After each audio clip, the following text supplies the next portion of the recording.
ఇక్కడ జనసేన అధ్యక్షుడిగా మాట్లాడడం లేదన్నారు. మీకు అవకాశం లేదు కదా, మీరు ఉప ముఖ్యమంత్రి కదా. ఇంకో మాట అన్నారు, అవసరమైతేనే నీ పదవిని సనాతన ధర్మం కోసం వదిలేస్తానని కూడా.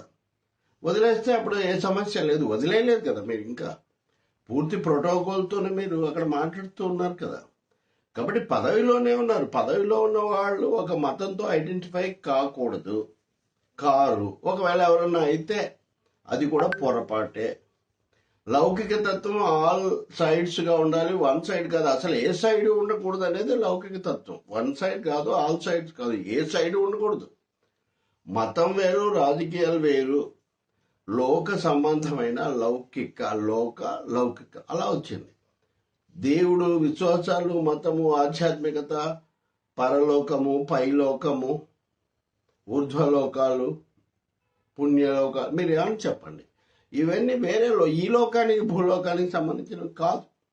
కాబట్టి లోక సంబంధమైన నుంచి లౌకిక వచ్చింది. రాజ్యాంగం స్పష్టంగా నిర్వచిస్తుంది విషయాన్ని, ఎలాంటి సందేహం లేదు. ఈ మత రాజకీయ శంఖారావం ఎందుకు అవసరమైంది, అది ఇక్కడ ప్రశ్న. నేను ఉప ముఖ్యమంత్రిగా మాట్లాడలేదు. మీరు ఉప ముఖ్యమంత్రిగానే వెళ్ళారు, ఉప ముఖ్యమంత్రిగానే అక్కడ ఉన్నారు. జనసేన వాళ్ళందరూ అక్కడే ఉన్నారు, బీజేపీ వాళ్ళందరూ అక్కడే ఉన్నారు. సో అది ఫక్తు రాజకీయ పరమైన సభ, రాజకీయ ప్రసంగాలే మీరు చేశారు.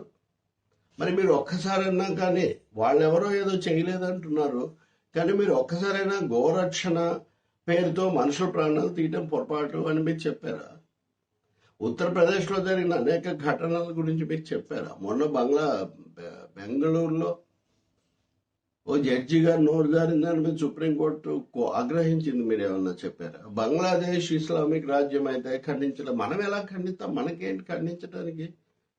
అలాగే చాలా పశ్చిమ దేశాలు in the name of God అంటారంటే, అంటే అది వాళ్ళ రాజ్యాంగం. ఒక దేశ వ్యవహారాల్లో ఇంకొకరు జోక్యం చేసుకోగలుగుతారు? అసలు పవన్ కళ్యాణ్ అసహనం ఎవరి మీద, ఆగ్రహం ఎవరి మీద కూడా అర్థం కాదు. ఇంకా చాలా విషయాలు మాట్లాడి నేను అన్నింటిలోకి ఇప్పుడు పోవట్లేదు.